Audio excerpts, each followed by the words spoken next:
Assalamualaikum warahmatullahi wabarakatuh. Perkenalkan, nama saya Fadia Safira dengan NIM 3519063. Di sini saya mahasiswi Prodi Bimbingan Penyuluhan Islam Fakultas Usuluddin Adab dan Dakwah IAIN Pekalongan. Dengan video kali ini untuk memenuhi tugas mata kuliah tafsir BKPI, di mana penjelasan ini terkait tentang bahasan penting dalam Al-Quran tentang konseling atau penyuluhan. Dalam Quran Surat An-Nisa ayat 9 yang berbunyi, Bismillahirrahmanirrahim, waliyahsyal ladina law taraku min khalfihim durriyatan ya'fan khafu alaihim falyattaqullaha wa yaqulu qawlan sadida, yang artinya hendaklah takut orang-orang yang andaikan meninggalkan keturunan yang lemah di belakang atau kematian mereka maka mengkhawatirkannya, maka hendaklah mereka juga takut kepada Allah dalam urusan anak yatim orang lain. Dan hendaklah mereka berkata dengan perkataan yang benar kepada orang lain yang sedang meninggal. Dari tafsir Quraisy Hadi, manusia sekali-kali tidak boleh berlaku zalim terhadap anak yatim. Hendaklah mereka merasa takut kepada keturunannya yang lemah dan menerima perlakuan zalim, sebagaimana yang dirasakan oleh anak-anak yatim. Bertakwalah kepada Allah dalam menghadapi anak-anak. Berbicara dengan ucapan yang mengarah kepada kebenaran tanpa berlaku zalim kepada siapapun. Menjelaskan tentang konseling remaja. Remaja pada masa kini bila tidak dibimbing atau tidak adanya arahan akan semakin mengkhawatirkan, bukan? Di era globalisasi yang ditandai dengan akan teknologi informasi, apabila tidak ada pengawasan dan kontrol dari pemangku kebijakan akan memberikan dampak negatif bagi semua pihak. Pada dasarnya, keadaan remaja dari dulu hingga sekarang, problematika yang dihadapinya tidak terlalu jauh berbeda. Namun yang membedakannya adalah dari faktor penyebab masa sekarang ini. Beberapa problematika yang dihadapi para remaja, yang pertama yaitu masalah hari depan, kedua masalah hubungan dengan orang tua, yang ketiga yaitu masalah moral dan agama. Kemudian faktor yang menyebabkan remaja melakukan hal menyimpang yang berkaitan dengan faktor sekitar atau lingkungan atau kepribadian dari remaja itu sendiri. Perlunya konseling bagi remaja ini untuk kegiatan yang bersumber pada kehidupan manusia. Konseling sebagai salah satu upaya profesional berdimensi banyak karena manusia memiliki unsur jasmania atau biologis dan psikologis atau mental rohaninya. Manusia sebagai makhluk individu, sosial budaya, dan sebagai makhluk Tuhan yang berreligius dan yang memiliki intelektual yang tinggi. Kemudian poin kedua yaitu tentang konseling perkawinan dan keluarga. Dalam Quran Surat Al-Baqarah ayat 221 yang berbunyi, Bismillahirrahmanirrahim, wala tankihul musyrikati hatta yu'min, wala amatun mu'minatun khairum min musyrikatin walau a'jabatkum, wala tunkihul musyrikina hatta yu'minu, wala abdun mu'minun khairum min musyrikin walau a'jabakum, ulaika yad'una ilan nar wallahu yad'u ilal jannati wal maghfirati bi'idni wa yubayyinu ayatihi linnasi la'allahum yatadakkarun, yang artinya,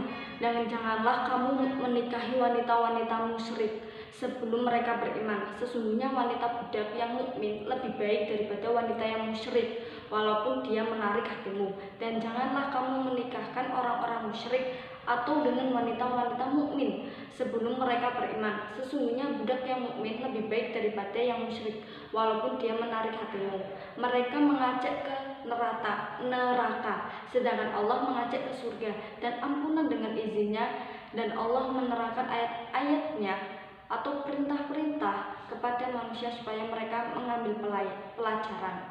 Dalam tafsir Jalalain menjelaskan oleh Jalaluddin Al-Mahalli dan Jalaluddin As-Suyuti yang berkata, janganlah kamu nikahi, itu maksudnya hai kaum muslimin. Wanita-wanita musyrik itu maksudnya wanita-wanita kafir sebelum mereka beriman. Itu artinya sesungguhnya budak yang beriman itu lebih baik daripada wanita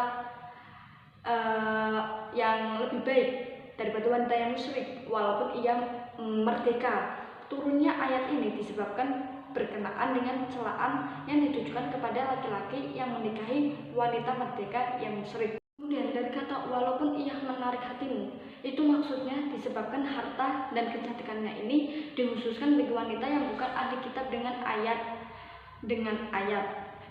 wanita-wanita terpelihara di antara golongan ahli kitab. Kemudian dari kata dan janganlah kamu kawinkan atau nikahkan, itu kemudian laki-laki musyrik, artinya laki-laki kafir dengan wanita-wanita yang beriman. Sebelum mereka beriman, sesungguhnya budak yang beriman lebih baik daripada laki-laki musyrik walaupun ia menarik hatimu, disebabkan harta dan ketampanan mereka itu atau ahli syirik. Kemudian kata mengajak ke neraka, itu maksudnya yang disebabkan melakukan perbuatan membawa orang-orang ke dalamnya hingga tidak baiklah kawin dengan mereka. Kemudian sedangkan Allah mengajak, yang dimaksud ini adalah melalui lisan para rasulnya, kemudian ke surga serta ampunan. Maksudnya adalah amal perbuatan yang menjurus kepada keduanya. Dengan kata dengan izinnya, itu yang berartikan dengan kehendaknya, maka wajiblah bagi kamu atau walinya mengabulkan perkawinan tersebut. Kemudian dan dijelaskannya ayat-ayat ini kepada manusia agar mereka boleh memperoleh peringatan atau mendapatkan pelajaran dari ayat-ayat tersebut. Pada konseling perkawinan ini diidentikan dengan konseling keluarga, bahwa bimbingan perkawinan dipahami sebagai proses pemberian bimbingan dan bantuan akan mengubah dan membangun hubungan keluarga guna mencapai keharmonisan dalam keluarga. Konseling keluarga atau perkawinan melibatkan fungsi-fungsi terapi.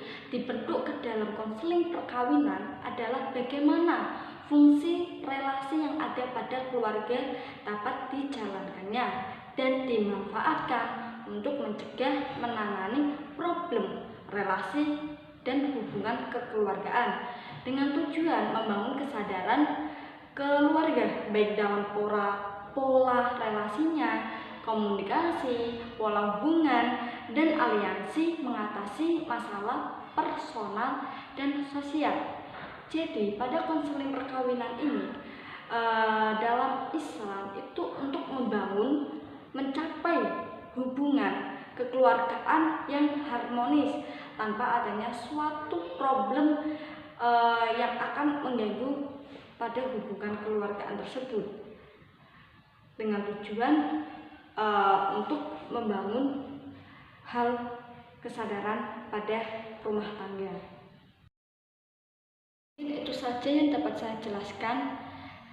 Mohon maaf apabila ada tutur kata saya dalam penjelasan dan dalam membacakan ayat Al-Quran ya ada kesalahan, mohon maaf sebesar-besarnya.